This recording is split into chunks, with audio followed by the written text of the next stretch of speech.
Hello, everyone, and welcome back to the This is the Music Meets Podcast, an independent podcast show that's dedicated to introducing you to rising indie and alternative artists from across the UK and Ireland. If you're new to the podcast, then please hit that subscribe button so you never miss out on any future episodes. And it would be fantastic if you could leave us a little rating and comment, as it really does help us beat those algorithms. It's now time for episode 107, and I'm absolutely delighted to be joined by rising Wigan solo artist Hannah Mazey.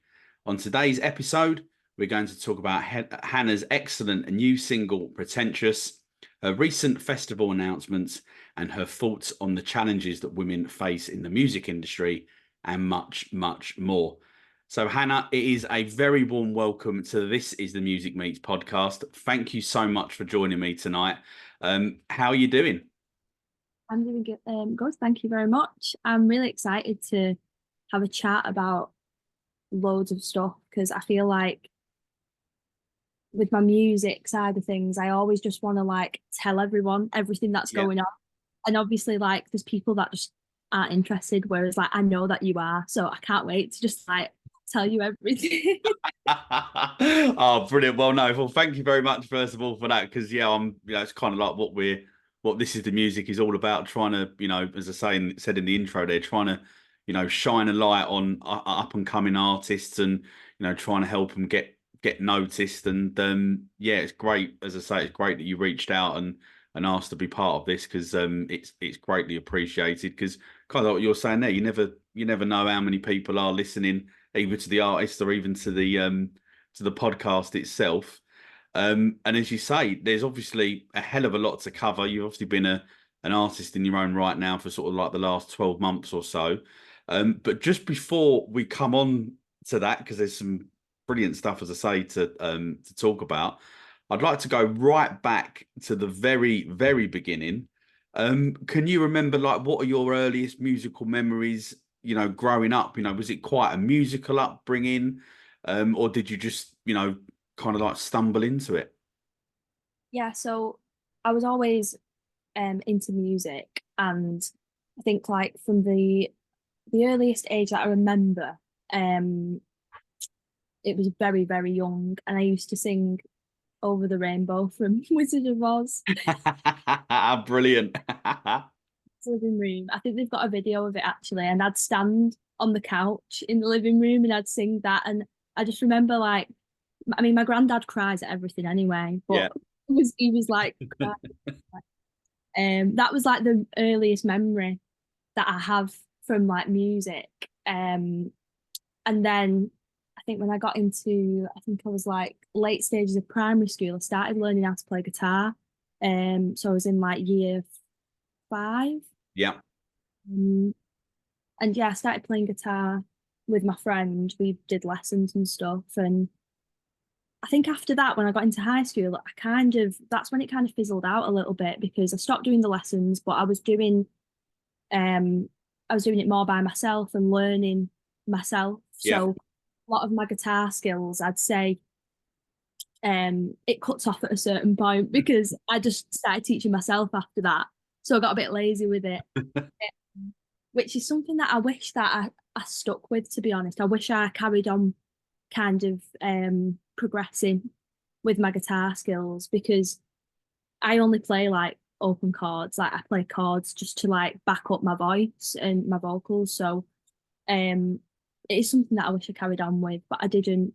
Because I feel like as a kid, well, for me, I remember in high school, I felt kind of embarrassed to be myself. Yeah. And to do things that I was interested in and wanted to do because it wasn't seen as cool at the time. So playing guitar and singing, I think people used to just think, "Oh, you're a loser. Why are you doing that?" And I wish I didn't, but I kind of stopped doing it because I didn't want to I didn't want people taking the mick out of me. So Yeah, no, definitely. but then obviously I still did it when I was at home, and I was just I was a really shy kid, you see, so I didn't want I never even thought of kind of doing it as like a public thing and playing in front of people Yeah. until I got to uni. And that's when I like properly started writing music when I was at uni. And that was when after I started writing the music, I was thinking like, what do I want to do with this now? Like, do I want to just keep it to myself, or do I want to share it with people? And I think I showed it to one of my friends, and she was like, you need to do something with that, because like it's not normal to write something that good. And I was like, okay, but I'm too scared. So it took me a while to build it up and like build up the courage to just kind of put it out there and put myself out there. But yeah, it's been a long road to get to that point, and I still get really nervous and still get like really shy about it. But I've got to a good point with it now where I'm just like, I don't really care what people think anymore. It's more of just like I'm doing it for me. Yeah. And so yeah, those are the memories, and that's what led me up to where I am now. Yeah. Yeah, it's been a journey. And when you're saying when you were doing the lessons, would you learning how to like read music, or was it, you know, you said there before about like the open chords that you went and sort of self-taught yourself, but when you first got into it, was it Um, learning music, reading, not being able to read it as well, or? yeah, so I did music as a GCSE, and I did it when I was in college as well. So I did that, and obviously you do theory within that, and I learned how to read music, but not very well. I was really lazy, really, really lazy, and I only liked the performing side of it. Um, so I think I just kind of pushed that to the side, and I was just a bit like, yeah, I'm not interested in that. I just want to make music. Yeah. Um, which again is something that I really wish I didn't do. Like I really wish I'd just done like been more open minded to that, because it's such a good skill to have. Mm. Um, but yeah, I always feel like a bit of a fraud, like guitar player, because I just think that I don't play guitar properly. I play it like I play guitar like a kid. I just strum and Well, from across the releases you've done so far, your guitar playing sounds really, really good to me. So yeah, don't put yourself down at all. literally I just like make up chords and like all sorts. But like um it was really good meeting Ben, who's in bar staff, who's my Yeah. boy, um and meeting bar staff the band and seeing how they write music and stuff.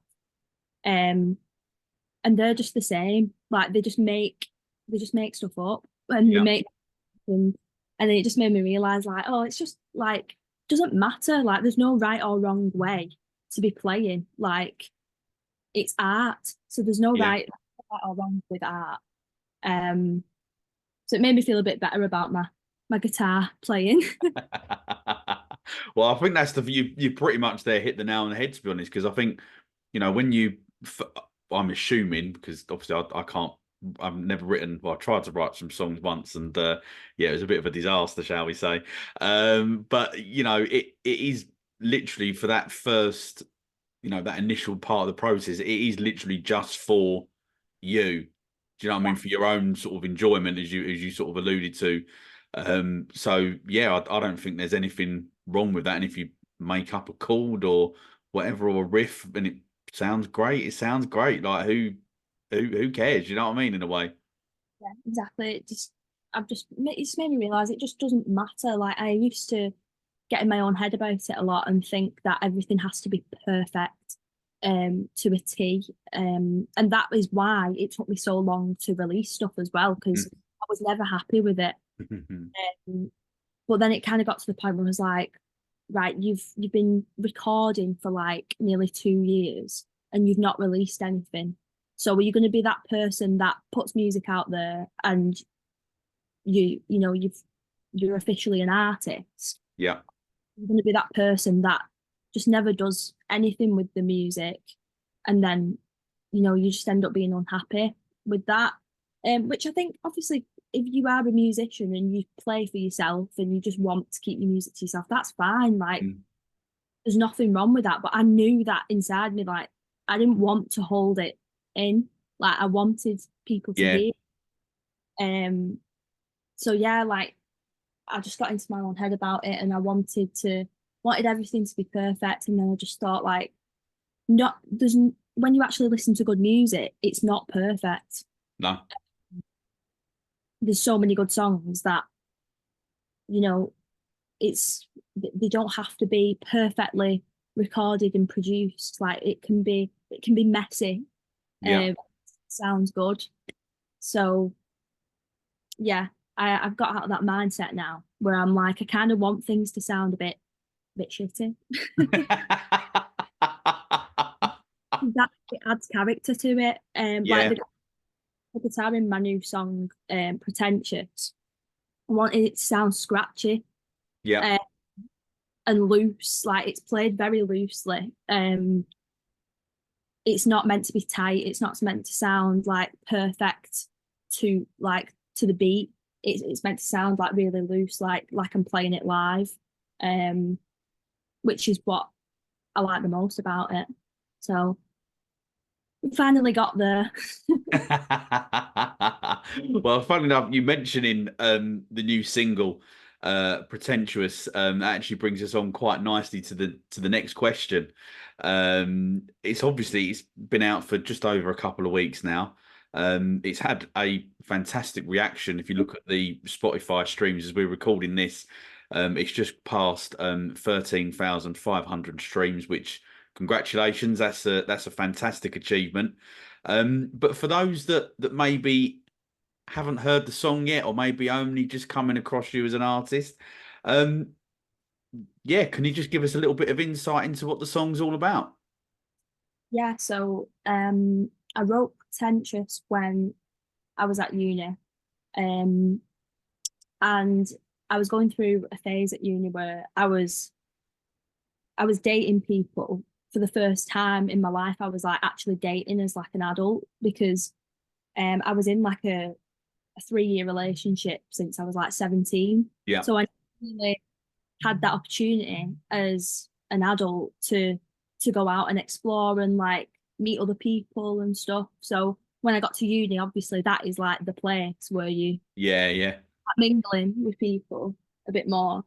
And yeah, I was dating somebody, and he unfortunately didn't like me back in the same way. So I was angry about that.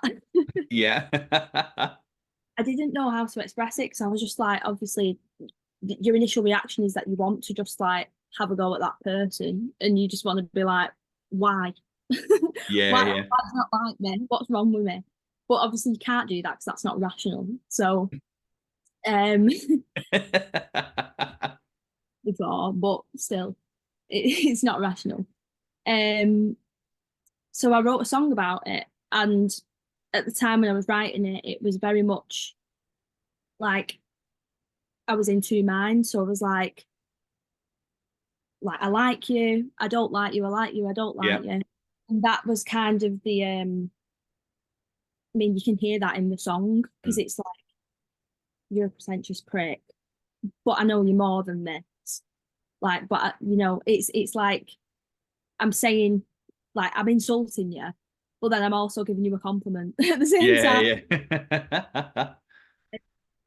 Yeah, it was like a turning point for me as well, writing that song, because it was the first time I'd wrote a song that wasn't soppy. Right, okay. How to write at that point was like, it was just all sad. It was all just like sad, like depressed, like, oh, I'm so lonely, and like, I knew I wanted to get out of that, but I was like, I can't stop writing about this breakup and like how sad I am, and I finally got when I wrote started writing that song, I was just like, yes, Yeah, like out of it. It's mad how it works because like even when your brain in your head you want to write about something else, if you're like fixated on something at that time, you physically can't, even when you think you're writing about something else, you're not. Yeah. So when I finally started writing about that, I was just like, I was so happy. I was just like, that just means I'm over that situation now and I've moved on. Um, so that's why I love that song so much, because it's just like I've labeled it as like a new era and like a new like turning point for me as an artist, but it was for me personally as well.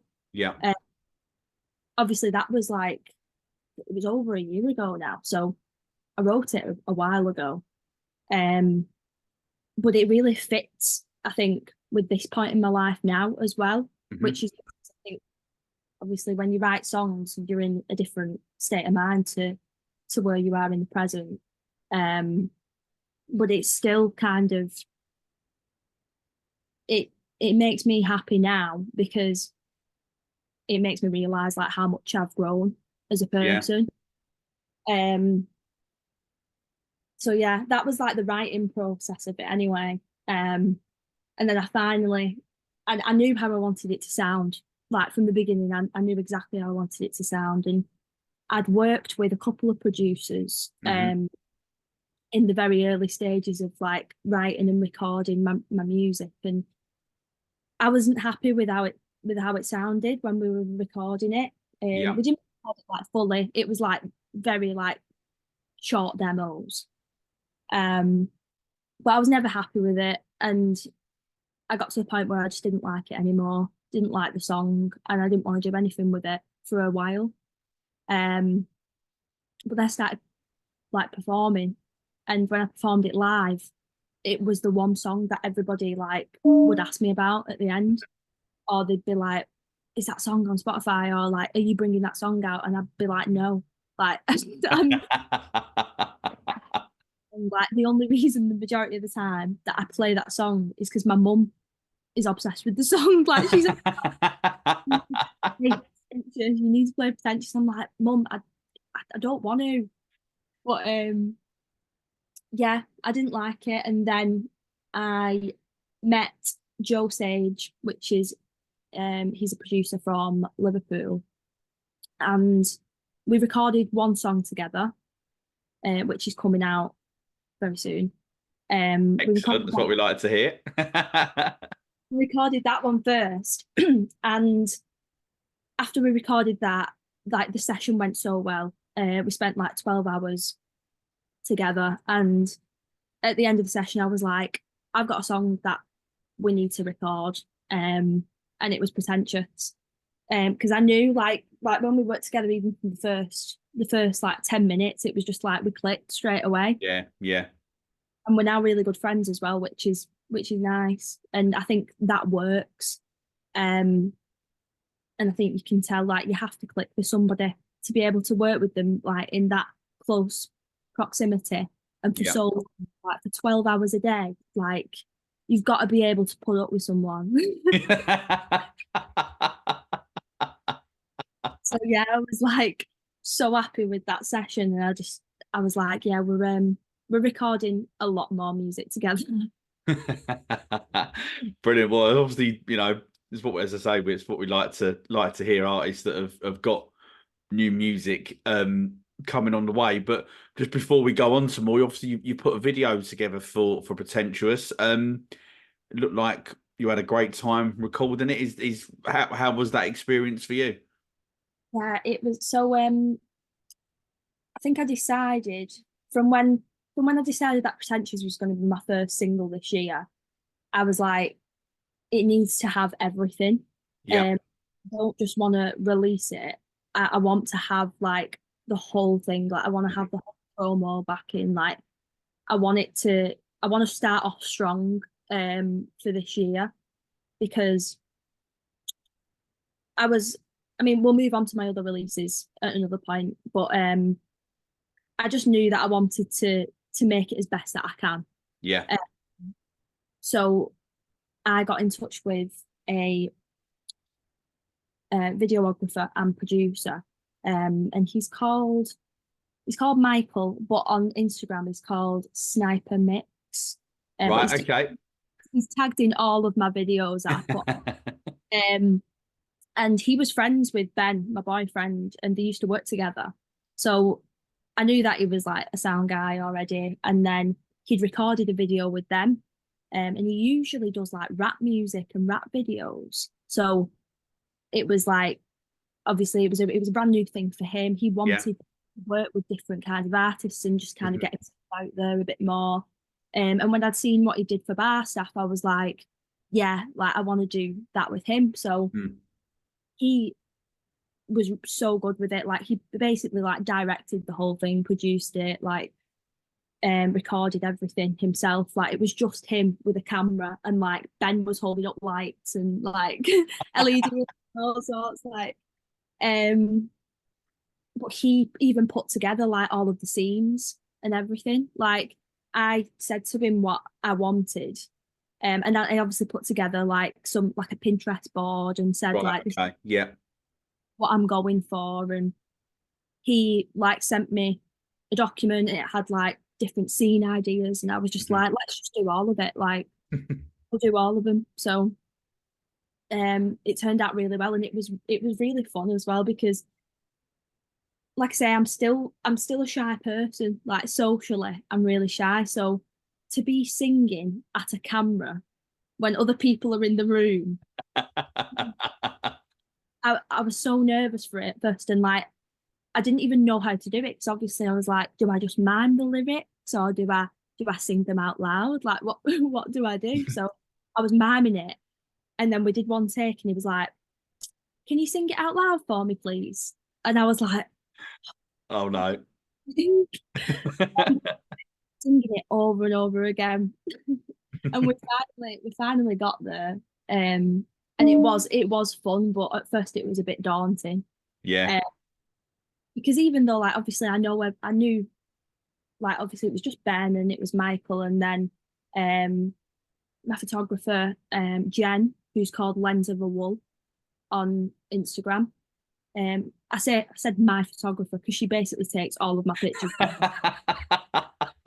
Like she's not my photographer. I would, but it was literally just them, and I just got to a point where I was like, oh, why am I so bothered? Like they're not bothered. Like they're my mates. Like it's Yeah. fine. Like there's going to be people that are going to be watching it that I don't even know. So like I just got over it. But yeah, it was an experience, and I will do it again at some point. But um, it's definitely built up my confidence a lot more doing things like that. Um, it's brought me out my shell a lot more, which is really good. But yeah, I'm so happy with how everything turned out with that, and it's just like it's given me so much content as well. Yeah, yeah, no, definitely, and I guess as well, by doing it, obviously you were saying there, that, the single, as a whole is sort of like a start of a new sort of like era in terms of like the sound and kind of like maybe where you want to go as an artist. I guess it makes full sense then, really, to go to throw everything at it. Obviously not Yeah, just the single release, but obviously putting a video of it together as well. yeah, yeah. I wanted to just do as much as I could with it because I think commercially it's probably one of my best songs. Mm. So I think as well with in this like modern day, there's so much focus on visuals. Yeah, Uh, like with TikTok and like Instagram reels and stuff like that. yeah. Like I wish it wasn't a thing just Mm. because it puts so much pressure on artists Yeah.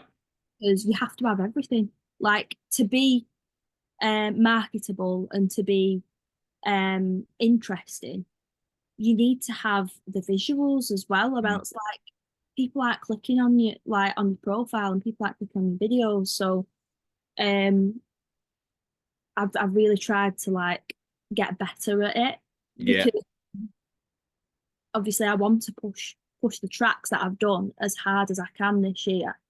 So I think like I'm trying to put my all into it with like social media and like promoting it. It's obviously not cost It's not been free. Like Yeah, it's yeah. But and I think. but but I heard, everything that I've done, I just want to say like it's all out of my own pocket. Like Yeah, I've videos, like getting the songs produced, like it I think to normal people that don't do it, they don't realize like how mm, much work and how much money goes into it. Because I didn't realize it until I started doing it, and I was like, oh my God. But it's so worth it to me. Like I have a full-time job yeah, as well. So that money to me it funds this. It yeah. funds and I'm happy with that. Like I want to do that. But I know that some people don't have that luxury. I I still live at home, so I don't have to pay rent. Like I remember those days very well. well, I do pay rent, but not. Yeah, no, I know what you're saying. Yeah, no, it's yeah, there are times when I wish that I was still in that situation. I have to say, but I totally understand it, and I do agree with you as well. What you're saying there with the whole um social media thing. You know, personally, it should really be about the song or Yeah, songs, depending, of course, what you're releasing at that particular moment in time. But I think sadly that, or even clips of you playing live and stuff like that. But I think unfortunately, um, you know, a lot of people, their content is not actually related to them as a band. It's something completely different, and it's something that that frustrates me as a fan of artists in general, really. But I guess that's the world we live in, and I guess we've either got to, try and I guess like move with the time, so to speak. But hey, that's the hand that we've been dealt at this moment in time.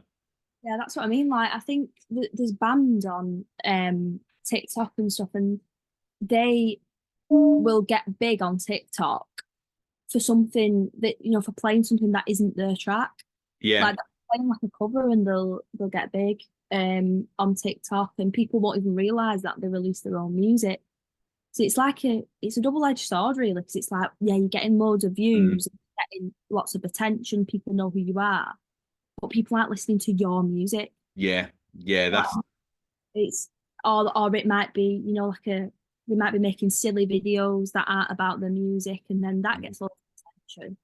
And people know who they are, but they don't know that they're a band.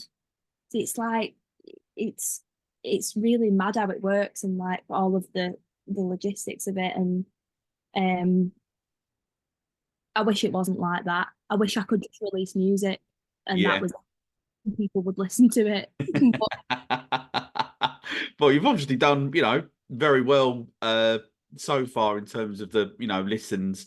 Sorry, the streaming figures. That's the proper word, isn't it? Not listens. That you've had so far, and that includes the debut EP, which came out last year, August 2023.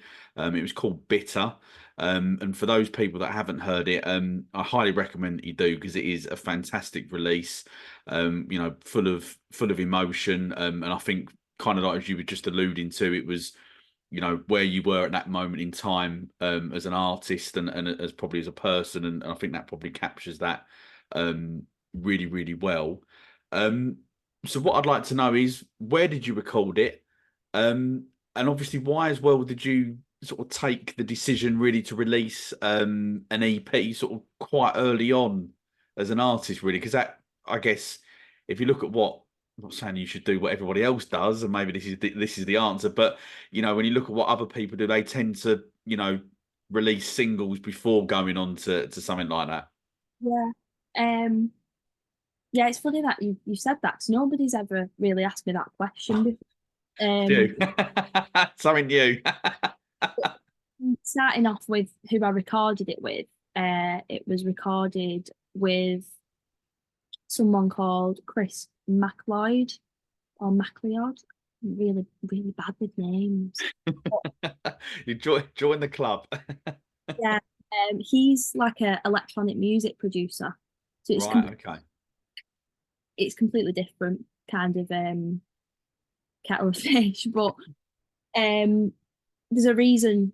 To be honest, I mean, I say that I've been saying this quite a lot. There's a reason why that that EP sounds a lot different to the music that I'm going to be releasing throughout the year. And it's not because, I mean, not only is it completely different, it's going to be like completely different topics and completely change in the sense of like the emotions and, you know, it's not just that, it's also that it was produced by someone who has a completely different ear to me. Even being honest, we didn't really get on very well. And I think he'll probably say that as well. And he had different ideas to me. And I think his ideas swayed the tracks a lot more to a certain side that I wasn't completely happy with, but I was happy enough with it to release it. And I'll never regret releasing the tracks because the tracks that meant a lot to me, and I was happy enough to put it out. And I still like the tracks, and I like how they sound. But they weren't meant to sound like that initially. Like it's just like honesty. Like it, I think that he swayed the tracks to sound more like something that he wanted rather than I wanted. And he knows that. And he outright said that he tried to make it sound like Billie Eilish. So, and that's not something that I wanted to sound like. Like I say, I love it. I still love it, and I like how it turned out. But I would like to re-record the tracks, the way that I wanted them to sound originally. Because the way that I play them live, and when I do play them live for people always say like, "Oh, they sound so different to like the recorded versions," and I'm like, "Yeah, because like this is how I wrote them. Like this is a lot of the time I do play acoustically on my own, so tracks do sound different when you play acoustic." It was a strange experience, especially to have early on as well, because you always make like you're going to make friends, but you're also going to make enemies as well, I suppose. And I think we're not enemies, but I think we just kind of agreed that this was we made something good, but we don't work very well together. And I think that we both needed to work with people that were passionate about the music that we wanted to make. So that's obviously when I moved on to work with Joe. But yeah, it feels like such a long time since I recorded that. And I often do say as well, like those songs, those tracks, I couldn't imagine myself writing something like that now. In a sense of it was because it was so emotion filled, and at the time, like I thought it was the end of the world, how I felt. I think that reflects on, especially songs like Comfort Blanket. I listen to it now and I just think, God, you were so dramatic. Like you were so dramatic. Like it's just it wasn't all that. Is that how you feel? Wow, I'm really because I think that was because obviously that was released as a single initially, wasn't it? And I think that was my like entry point into you as an artist. And I just remember thinking, wow, like first of all, the piano on it is playing is fantastic. And obviously, your vocal, it sounds brilliant. And I just remember thinking, wow, this is what a fantastic song, but never not picked up on that at all. No, yeah. To be honest, it's I'm being a bit harsh on myself, to be honest, because when I play it live, I mean, I do get a bit emotional when I play it. But I think again, like going back to what I was talking about before, it's more of like a reminiscent emotional. Like I get emotional because of how far I've come. Right. Okay. I think it's just because like a lot of the songs that I wrote during that time, including Comfort Blanket, are about somebody that isn't in my life anymore. And that you know, I don't have an interest in anymore, and I'm completely over that situation. So when I look back at it, and I'm obviously like, I'm really happy now, and I wasn't happy then. So I Hmm. just like, I don't know. It's just one of them. It's just, I look back and I just think it, you know, it wasn't worth that. Like, Yeah. it wasn't even worth writing those words about that person. But at the same time, you know, people have listened to it and people have connected with it. And Mm. Yeah, obviously, definitely. I love the track for that. And I'd never change the track. Um, but emotionally, it's like, to me, I kind of like laugh at that song because I'm like, because when I like think about the position that I was in at that time when I Yeah. wrote, I just think like, you were pathetic. Not at all. I think you know, the emotion of the song, you know, and the sentiment behind it definitely comes across to my ears anyway, really, really well. But what obviously I do want to ask you is obviously you've put out like 4 releases um in total with the EP and obviously the singles that you've done so far.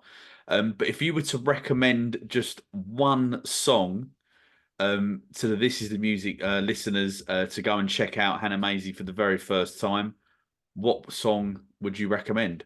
And I'm guessing it's not going to be Comfort Blanket after what you just said there. Um, well, it's obviously going to be pretentious, Yeah, yeah. but I think it's not just myself that thinks that. I think it's because I have so many people that, um, like I was saying before, at the end of gigs and stuff, people come up to me and they always point out that song, and people always sing along to that song. So I feel like it's the catchiest song out of all of them. And I think it's the most memorable. Hmm. It stands out the most out of all of the songs. Um, oh, but you also mentioned about why I released an EP as well, didn't Yes, you? sorry. Yes, I did. Yes, yes. Yeah. So there is no reason, to be honest. Like, it was just, to me, I think, like, as an artist, the kind of artist that I am, I want to make like a collective of something, and like a project. Because it makes more sense to me to put to groups certain songs together. Hmm.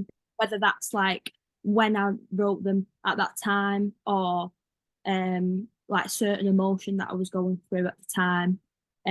Which I think you can see reflects on my EP Bitter. It's all very much the same emotion that I was going Hmm. through.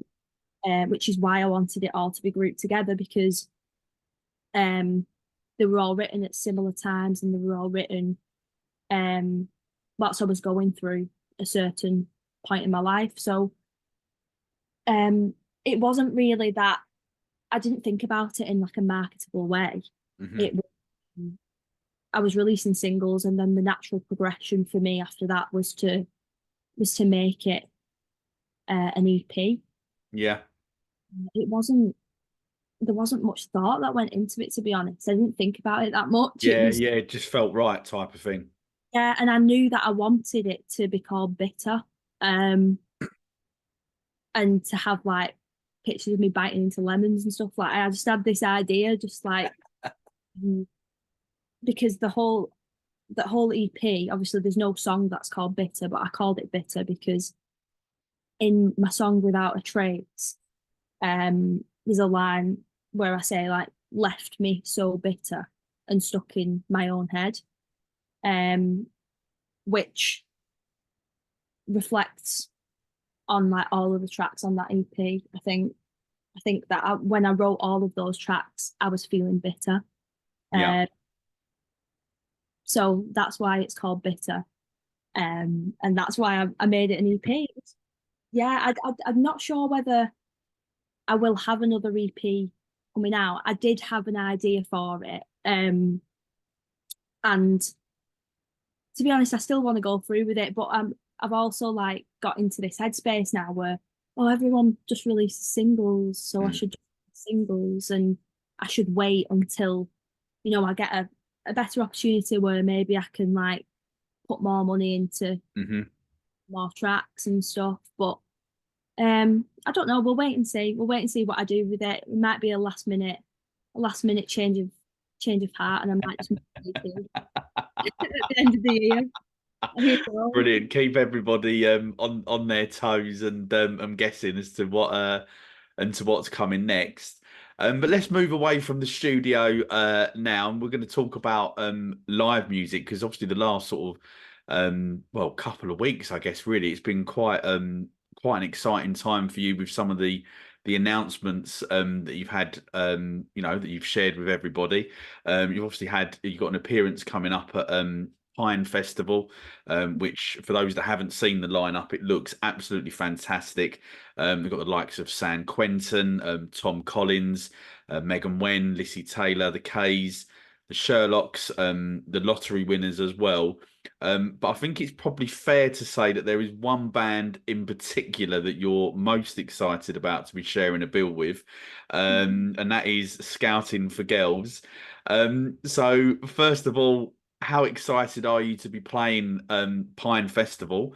And if you can you maybe sum up your emotion and your feeling about being on a festival bill with Scouting for Girls?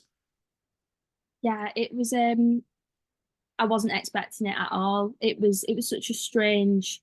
It was really weird. So basically, Pine Fest, the people who were running Pine Fest, they messaged me on Instagram and they were just like, "Oh, do you want to play at this festival? We're making a festival in Llandudno." And I was thinking, festival in Llandudno. I'm glad you said that, because I because I can't pronounce it. I've been practicing all afternoon. Well, I think I say it right anyway. Yeah, they just messaged me, and at first I thought it was a scam. So I asked them to email me some information, and they did. And I had no idea that there was going to be headliners as big as, the likes of like lottery winners and Skating for Girls and stuff.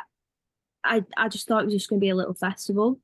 So when I accepted it, I didn't know who was on the bill until the day that I announced it.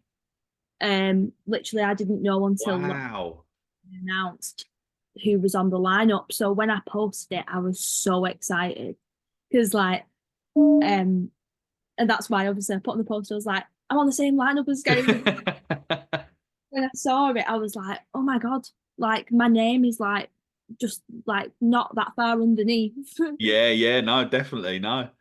Artists who I see as like big artists, Yeah. and I'm on the lineup after like only performing for like a year. And I'm just like, what's going on? So I was like so excited about it. And I just didn't expect it at all. I've not been given really any opportunities to play at festivals, just myself. So to get that opportunity was just like a massive thing to me. I'm really thankful to them for it as well, and they seem like really, really genuine, like people that are running that festival as well. Because I put like a post on the other week and just saying about how there's a lot of promoters around that I don't feel are 100% genuine, and it's nice to be chosen for something, not based on how many tickets you're selling, and not based on, how much money you're bringing in. Yeah. It's that was just purely based on like my music. Yeah. And I was so thankful for that. And they messaged me like when I put that on, and they were just like, this is what it's all about. And like they were like, we want you to get more recognition as well, and that's why we've put you on the bill. And it was just really nice because I've not performed since October last year.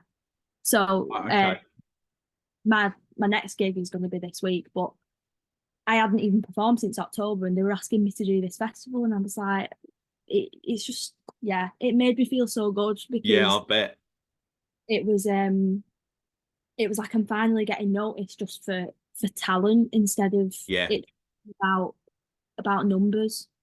Because like I say, I feel like it's people are falling into that trap recently where it's all about selling out shows and it's all about it's just all about the numbers, and it's not about that for me. I'm not bothered because I'm not bothered about stuff like that. And obviously it must be nice to sell out a show. And it's really good for the promoters, and that's why they obviously want you to sell it out. I'm just not about that. Like I want to just play a show because I like people that I'm playing with, and I want to play somewhere new and get out there and get noticed, because if you don't get those opportunities, you're not gonna sell out shows. No, definitely, yeah, and I guess as well as we were saying, obviously before we started this tonight, we were obviously talking about you potentially looking at trying to maybe play like outside of Wigan and Manchester, and this is kind of like really what you're saying now is you need that, I guess you need someone, I guess, to like take a chance, if that's the right word. And I don't mean it like maybe not quite how I've said it, but do you know what I mean? So that to go, here's the opportunity, come and play this festival in front of lots and lots of people, and hopefully, yeah, fingers crossed, it will lead on to to other cities down the line.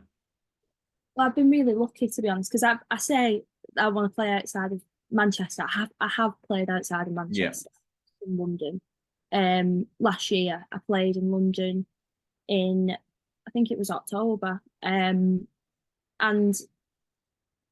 again, that was a big thing for me, because the reason why I played there was because a band called Glossy Boy from London, they messaged me asking me to support them on the headline gig at the Troubadour, which they were arranging themselves. Like they were selling, they were promoting it themselves, everything. They paid the venue, they wanted to do everything, and they asked me. And again, it's little things like that. Like I would rather be chosen by an artist or by somebody that genuinely appreciates my music, rather than be chosen because they think I'm going to get people there. They obviously knew, like, I was from Wigan, and they knew that I weren't going to bring people. Like, they were confident in them. I mean, they sold out that gig. Yeah. They were confident in themselves that they were going to sell out that gig, but they knew that I was traveling from near Manchester, and they knew that I weren't going to sell any tickets for it. Which I did. I still sold some, and I had my friends there and stuff, but it's just getting opportunities like that, and obviously I gained followers on the back of that, and I'm really lucky in a sense of every time I have played a gig, I've gained followers from it and gained fans from it, which obviously gives me a lot of confidence and makes me want to do more. But yeah, it's things like that for me that make me really happy, because it just makes me feel like what I'm doing is working and what I'm doing is like worthwhile. Because when it's like other artists, especially really good artists like Glossy Boy, that are reaching out to me wanting me to support them, it's like I've won. Like it doesn't matter. Yeah. People don't know who they are. I know who they are, and they're a sick band, and they want me to play with them. So yeah, stuff like that. I'm just like, it's really big to me. So, I can imagine. And sticking with the festival theme, you've also been added to the bill for the Let's Not Hear It for the Boys Festival, which is being held at Fat Bird in Wigan. So as a female artist, how important do you think it is for festivals like this to happen, or should it be more? You look at the bigger festivals. Should they be sort of? Is it their duty to have more variety in their lineups? Not just boy bands, or are these is that are these festivals happening because of the main bigger festivals are not promoting female artists enough? I think that at first glance, I think people see, people see what they want to see, but I think that people will look at lineups now and they'll think, oh, there's women on it. Like, what are you moaning about? Like, there's women on it. But it's you actually look at it, and it's massively outweighed by male Definitely. and male artists.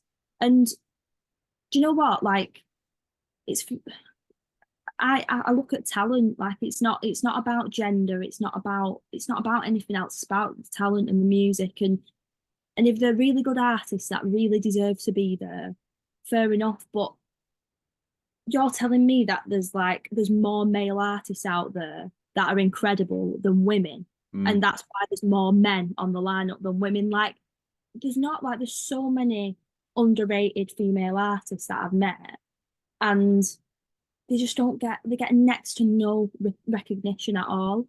Um, so like I think that festivals like Let's Not Hear It for the Boys. I mean, I'm always up for doing something like that because, especially, I mean, in my town in Wigan, there's not a lot of female representation for Right. music at all. Like, which is one of the reasons why I wanted to start doing this because Mm. um I just wanted to there to be somebody who was representing women in the music industry. Like, there obviously are people, and I don't know if you've heard of the Facades. Yes. Yeah. They're Yeah. Really good band. they're from Wigan, Yeah. and so they have a female singer, Alana, and she's incredible. Mm. But Yeah. there obviously are people, but I feel like there's other bands that get more recognition that probably aren't half as good, in my Yeah.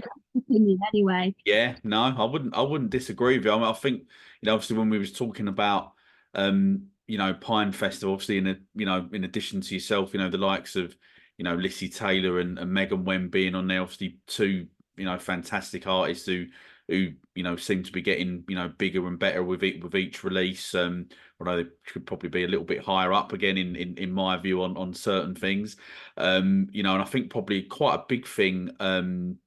It was last summer. Time's flying far too quick. But when Rianne Downey obviously filled in with Paul Heaton for the Beautiful South stuff, and obviously I think this year she's going off to Glastonbury with him, but which is fantastic that she's getting that opportunity to do that. And I don't blame her at all for taking the opportunity because obviously it helps her profile and everything, but she should, in my view, she should actually be playing those festivals on I her know. own. But that's just my view. I didn't like that. Like, I saw that she was on Glastonbury, and it was like Paul Heaton, and then in really small letters with Rianne Downey. I'm like, why not just put them the same size? Like, Yeah, absolutely. She's doing as at least half of the songs. Do you know what I mean? Like just her focus. Do you know if that makes sense? So yeah, should be equal billing, definitely. I think so anyway. But it's just little things like that where I still just think like it's it's not very fair, I don't think. Um, and there's bands that I've seen play live that have been really good. And there's obviously bands out there that are getting bigger now that are on like the music scene at the moment, like obviously Bar Staff, who I listen to, but they have a female bassist, Yeah. uh, who's the coolest person in the world. She's called Kira. People, you know what, we were speaking about this as well, and while we're on the subject of like women in the music scene, people don't realize that Kira's in the band. Yeah. Like, I'm like, people come up to Kira when we're at shows because I'm always the groupie. Um, People come up to Kira and just like they won't even acknowledge that she's in the band. Wow. Like, they don't even go up to her. To be fair, like they'll go over to the lads and they'll be like, "All right, lads, good show tonight, lads." And it's like it's not just lads. Like, Yeah. it's Hi, I'm in this band and you've literally just watched me for the last half hour, 40 minutes, however long it's been. yeah. but it's little things like that. I think it happened when we was because we all went to Isle of Wight last year, because they were playing at Isle of Wight, and it ended up being just like me, Kira, and her sister. We were just sat on the floor, like, whilst all of them were mingling with people, and we were just like nobody was coming up to us, and we were just like, yeah, but fuck this. Let's go and get another drink. And I mean, have you personally faced any sort of challenges as a female artist in the industry so far? Yeah, I think being it's really hard, especially being a solo artist as well, because you have to be really careful with who you work with, I think, which is it's sad, but it's true. Yeah. Um, there's been times where I've been offered gigs, and I've also obviously I always tell Ben about it. I'm like, oh, I've been offered this. Like, what do you think about this? Because obviously it's not ultimately his decision, but I like to have his input and Yeah, what definitely. Yeah.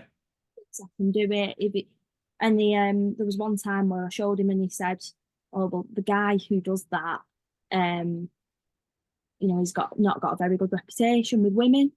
And I just thought that's really sad, like really sad, because I wanted to do it, but I was just like, I'm not putting myself in that situation. And I also don't want to promote somebody like that. Yeah. Uh, Agreed.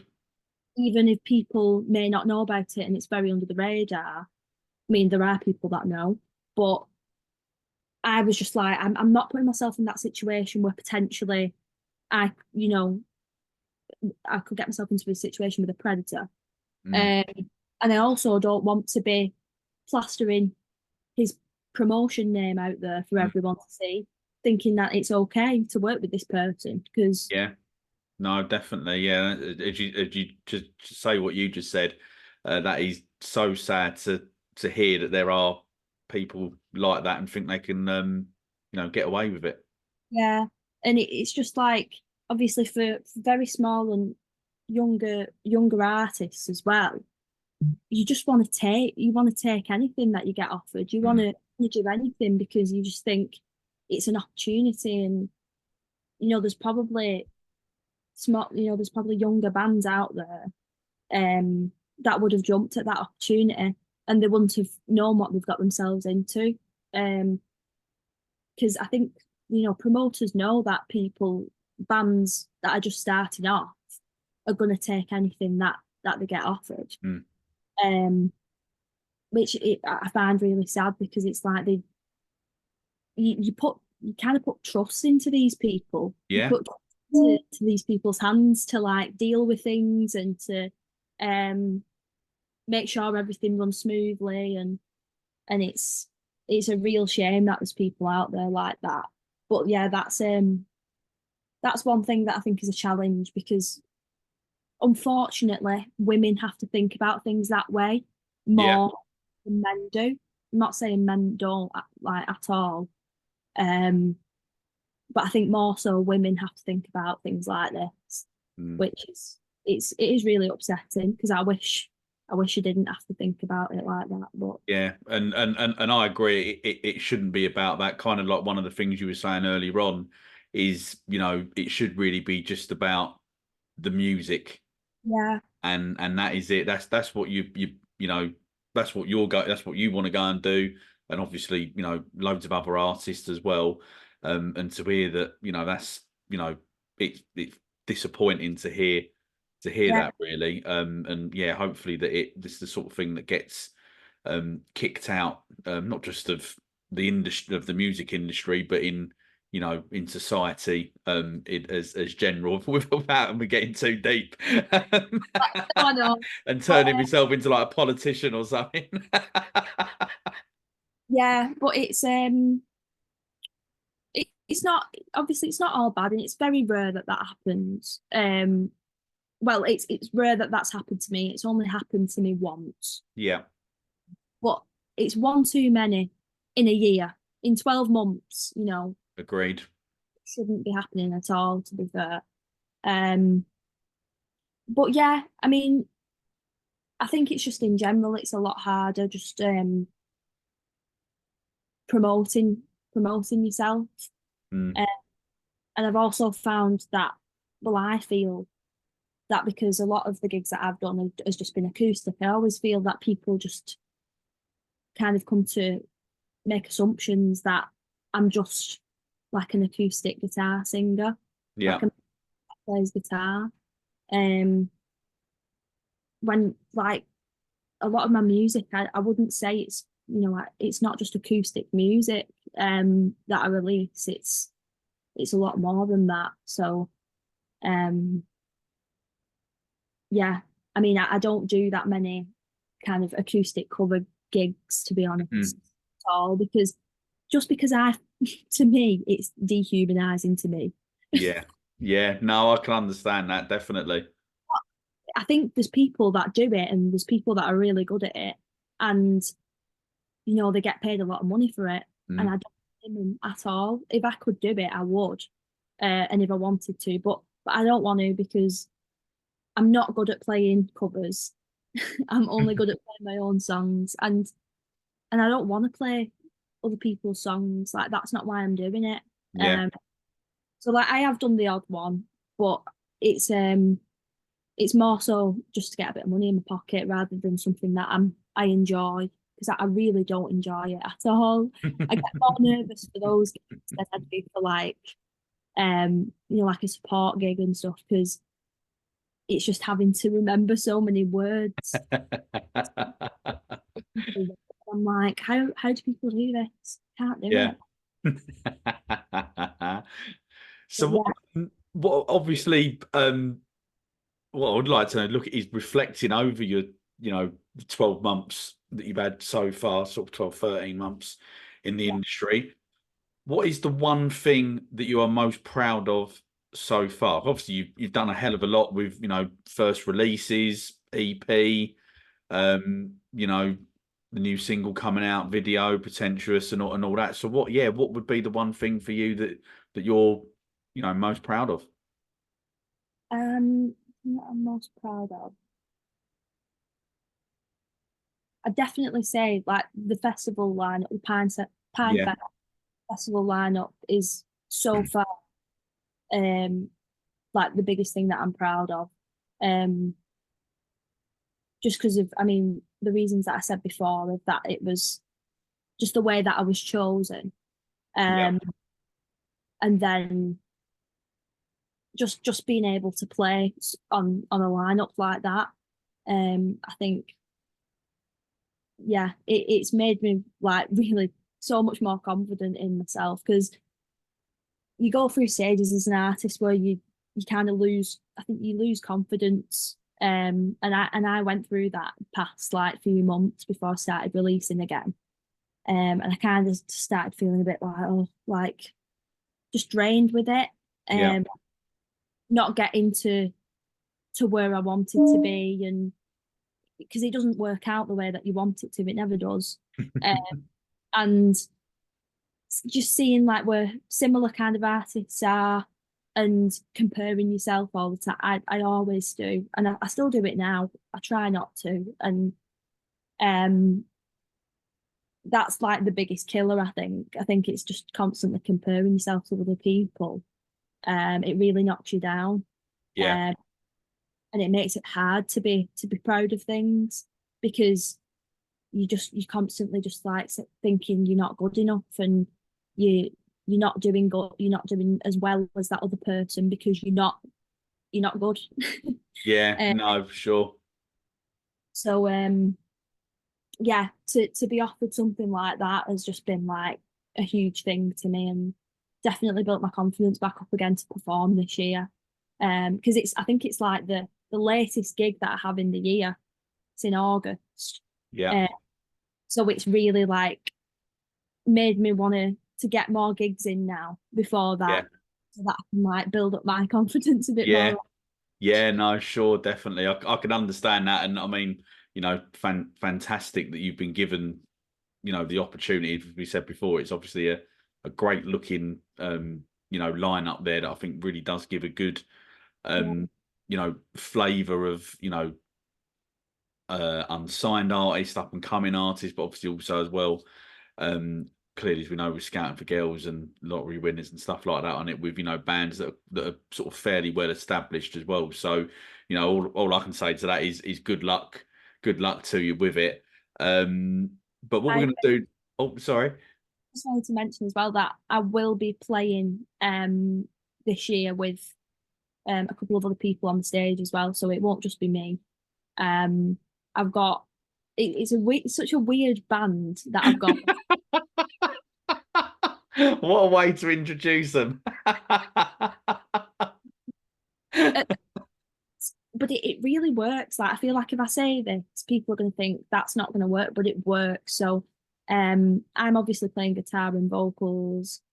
And then I've got Sam, who is playing guitar as well, and he's also playing bass drum at the same time. So he kicks his actual bass drum, which I have no idea how he does it. And then I've got Ben from Bar Staff playing on the bass. So yeah, there's only 3 of us at the moment, but we've been rehearsing since January, and it sounds so good so far. Like, I'm really happy with how it sounds. It's just the right sound for me as well, because obviously, apart from songs like Pretentious, all of my other songs are they're meant to be quite like chill and not chill, but more lo-fi sounding. But it's also, we do change it up a little bit. It's not just like all the same all the way through. We're going to be playing some of my new tracks, and yeah, it sounds great so far. But I just wanted people to know, like, it's not just going to be me this year, which is really exciting. We're really excited to play together. Yeah, brilliant. Well, obviously, I'm quite intrigued myself actually to hear how this is all going to mix together and sound and everything. But one of the things that we always do here at This Is the Music on our podcast is that we like to ask all of our guests a series of questions that are hopefully designed to be a little bit light-hearted, and also as well just give the listeners a little bit more of insight into the artists themselves. So the first question that I'm going to put to you is sort of, what artists on the underground new music scene have you been checking out over the last sort of 12 months or so? Oh, so I have been listening to, I've got a playlist here actually. Because for me, there's so much great music out there at the minute. It's absolutely mad, to be honest. It's great to see. There is. I've got a playlist with like artists, new upcoming artists that I've played with that I really like. Right. Okay. So let me just find it, because that's like so important to me as well. Like, playing with people that you genuinely like enjoy watching as well. Like, it's like it's you get like I don't know. It's like you go to perform, and obviously that's really great, but then you also get to watch a really good gig as well. Yeah. The best of both worlds, really. Yeah, you get the best of both worlds. That's what I was trying to think of. Sometimes I do have some use on this podcast, not very often, but yeah. So, new upcoming artists, I've got Ruby J. Yes, she's what a performer, what a vocalist she, a great vocal, yeah. She's doing so well as well this year. I can see her doing really well. She's playing all kinds of festivals. But she's just one of them artists. Like, because I played with her for this Feeling gig last year. Yeah. And when I watched her, I'd been listening to her music, but I hadn't seen her live. And when I watched her live, I started crying. Really? Wow. I actually really did. Powerful. Yeah, at the end, like, because her dad was there as well, and I went over to her dad and I was like, "How do you not cry every time she plays?"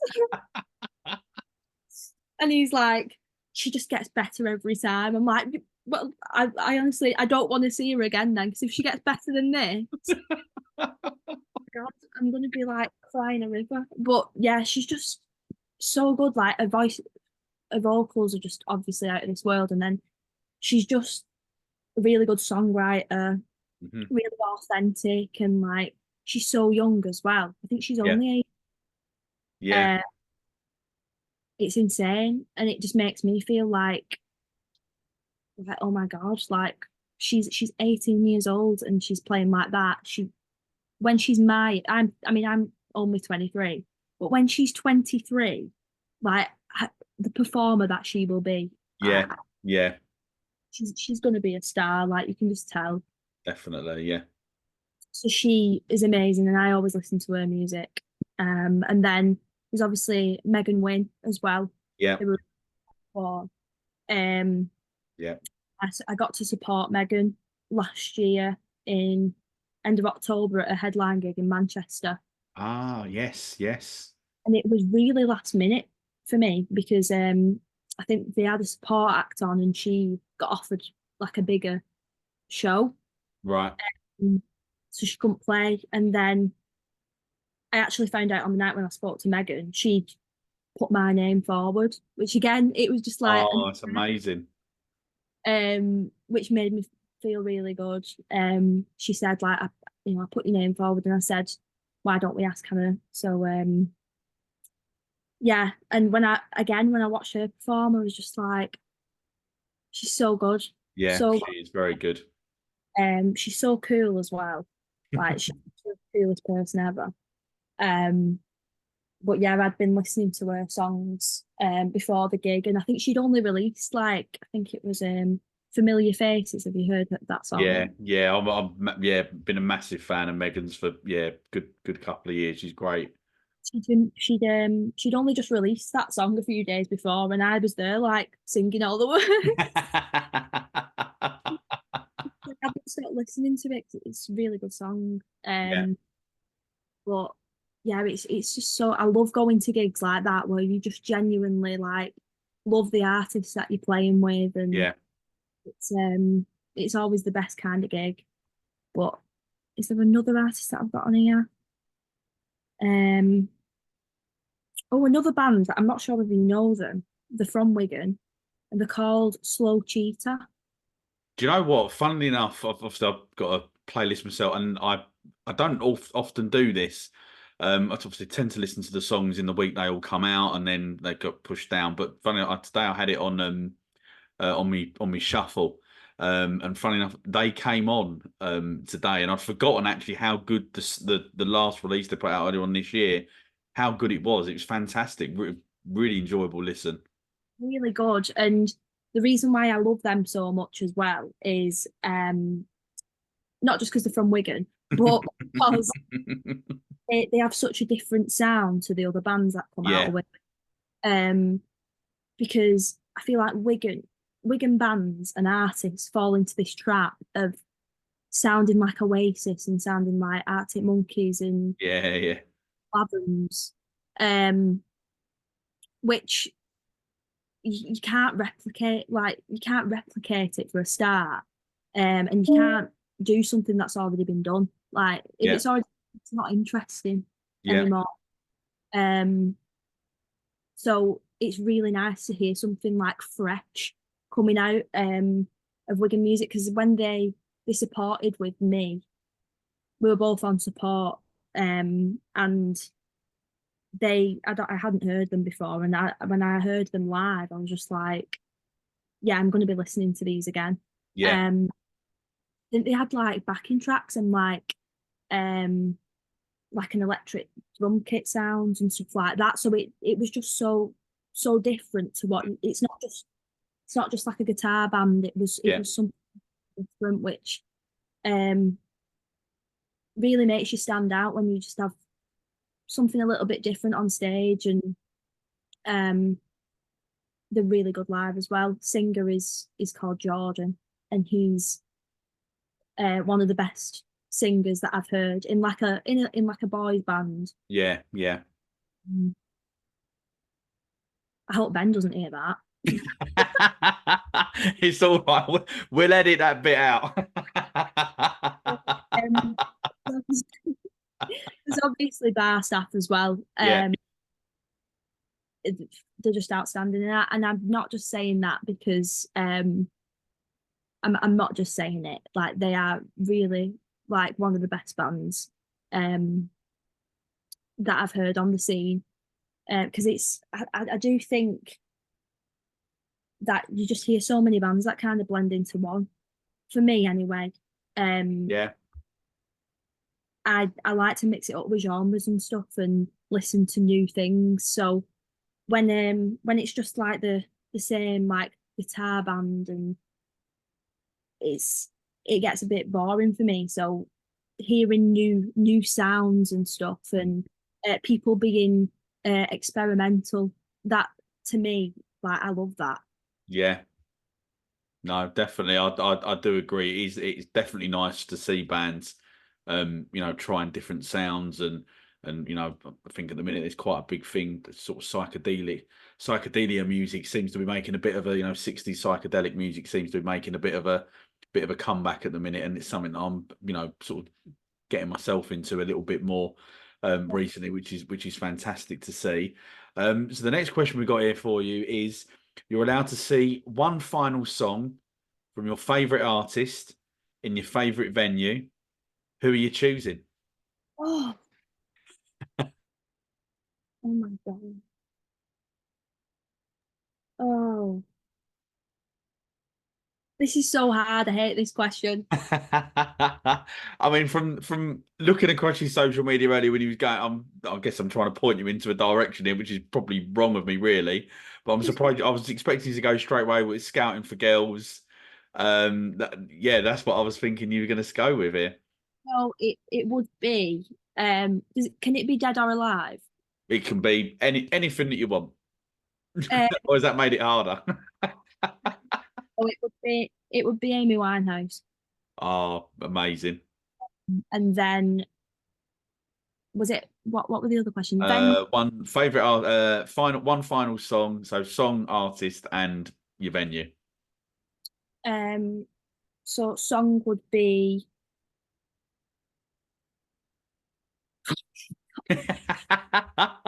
I mean, what about obviously she's got there's a film out about her, isn't it, at the minute? Back to Black. Would that be featuring Back to oh, Black? Did I say Back to Black or Back to Back? I don't know what I said there. I thought you were asking about the film because I've not seen it, but I've not seen very good reviews of the film. But no, it would be Tears Dry on Their Own because that was the very first, well, one of the first karaoke songs that I ever had as a child. Uh, and then venue, do you know what? I really liked the Troubadour in London. Yeah. Oh, right. Okay. I've never been. I've heard a lot of things about it. Obviously, it's a very famous venue. Yeah, so I'd probably have that one because it's very intimate, um, and it's iconic, and then it's just really cool. Like inside, it's all set out like a church. So there's like little there's just like little things on the wall. There's like a picture of I think it's Jimi Hendrix as a god Right. on the wall. So it's really cool. There's like that picture, and then there's like a little kneeling platform just below it, so you can go and kneel to Jimi Hendrix. Oh wow, that's incredible. I love that. Venue. And it's just also really nice because it's small. Um, it'd be really nice, like and intimate to hear someone like Amy Winehouse. I mean, that'd be. Yeah, So yeah, definitely. we got there eventually. I thought, We did, and I must admit, I prefer these smaller venues. I think yeah, they're a lot. I think the artist, the impression that I get is that they prefer them rather than the big sort of arenas, stadiums, etc. yeah, And I think that it's brings a, as you just to use what you said there, a level of nice and intimate, and gives a real insight as well. I think personally into the artist as well. What is your favourite TV series of all time? Oh, oh, I already know this. This is so. The Walking Dead. Amazing. Dead is my favorite TV series of all time. Have you seen it? Do you know what? I've never seen it. No. It's you need to watch it. Like I didn't like I was never into like zombie stuff Yeah. at all. Never something that I was interested in. And it was Ben that like said to me it was his favorite series and he said you need to watch it. Started watching it and it's incredible. Like it's the most emotional, like it's just the best thing that I've ever watched. You need to just watch it and you'll get um the yeah, I've just like got such a connection with that series. And at the moment I'm rewatching it all again for like the third time. Brilliant. I love that. Well, there you go. Yeah, obviously, clearly, it sounds like I need to check it out because if you're onto your third watch of it, it's obviously good. It's actually just a fun fact about it as well. It's shot on film. So Oh, right. Okay. Wow. really aesthetically nice to watch. Yeah. It's up to like season 9, it's shot on film. So yeah, so that's like a little fact about it. But it's also do you know, have you seen Breaking Bad? Yes. Yeah. Yeah. It's also shot on film as well. Is I that think yeah. right? I didn't. Wow. God. Wow. I didn't. Yeah. Genuinely didn't have any idea. I just. Well, I know it's not normally like I'm just a bit of a geek, but Oh, no. I like finding out things like this. I think it's quite nice to know. yeah, I think it's shot on like a similar kind of film as well, actually. Because when you watch it, you kind of you can see like the grain and stuff all over it. I love film photography Yeah. uh, Yeah. and stuff. I think it's just something that I really like. But yeah, And what are your plans for the rest of 2024? So we know what you're up to sort of like August time. Have you got anything else in the pipeline? Sort of in terms of gigs, we know what you're up to, but anything else that you can maybe share with the listeners today? um, so well, gigs wise, I've got Liverpool next week. Um, that's my first gig in Liverpool. Actually, I've never done a gig in Liverpool before, so that'll be at EBGB's. And that's like another women's night as well, which is really cool. So it's with Malant Media and Loud Women, which are like a women music club, Right. uh, Okay. which is really cool because they've got quite a big following as well, which is cool. So I've got Liverpool. There's just been announced that I'm playing at Jimmy's in Manchester as well. Um, which is like an acoustic set, which is going to be fun. That's next month. Yeah. Um, playing another festival as well called Problem Child Festival, and that's in Parbold, which is near Wigan. Right. Last year they had, I mean, they have a good lineup again this year, but last year they had the likes of, they had Ruby J on, they had Dirty Blonde, Maxwell Burry. Don't know if you've heard of him. No. Uh, Lee's from Wigan as well. He's really good. But they had all kinds on last year, and they've got some good artists this year as well. So, um, I'm excited for that because it was really nice last year. Let's hope the weather's nice for it though. Fingers crossed. Yeah, it's been. I don't know what it's obviously been like up there in Wigan today. Clearly, because I'm down here in Essex. But yeah, the weather's been. How can I put this? Interesting. Today, to be fair. But yeah, I've got all kinds going on, but a lot of it's a mixture between like music and like my personal life and like you've obviously as an artist as well, you've got to have like that balance of Mm. go on holidays and stuff. So we've made sure to like book our holidays when the festivals have ended. In case I get offered Glastonbury. Well, to be honest, I can't say I blame you. I always used to do this around football season when I was playing or when I was watching. It always had to be at the end of the season. I used to criticize anybody who would go away or whatever, or book Yeah. weekends during the football season. It used to blow my mind, but there you go. That's just me. But look, Hannah, unfortunately, that is the end of the This Is the Music Meets podcast. Thank you so much for coming on and being a great guest. I've really enjoyed it, getting to find out a little bit more about your backstory, and some of the very exciting things that you've mentioned that you've got coming up in 2024. And I wish you all the luck in the world with that. But before I do just let you go, can you let the This Is Music listeners know the social media platforms that they can find you on? Yeah, so you can find me on Instagram, Facebook, Twitter, TikTok, pretty much all of them, and all of them are pretty much the same. So it's all Hannah Mazey, which is Hannah spelt the normal way at the end, and Mazey, Mazey, which I always have to say because people think it's Macy, and I'm like, mm. That's No. yeah, thing as well because someone sorry, I'm carrying on talking, but just 1 minute. No, you're fine. No, carry on. I met a girl on TikTok who was another artist, and she was doing a live video the other day, and she saw that I was on, she saw that I popped up, and she started playing Pretentious. And she did Wow. a cover of it, and it was really cool.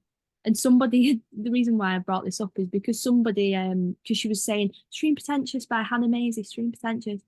And this guy had like commented, Hannah Macy with a C. And I was like, absolutely not. So that's correct. Obviously.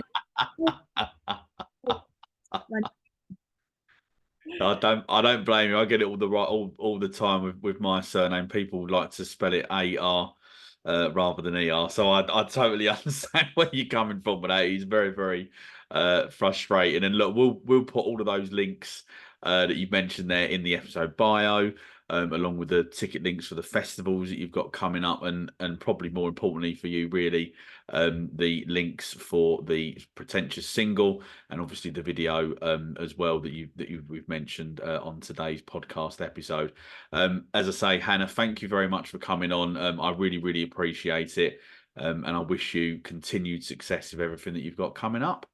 Thank you so much. Thank you for having me as well. It's been really nice to have a chat and just chat loads of shit. Brilliant. I love that. What an ending.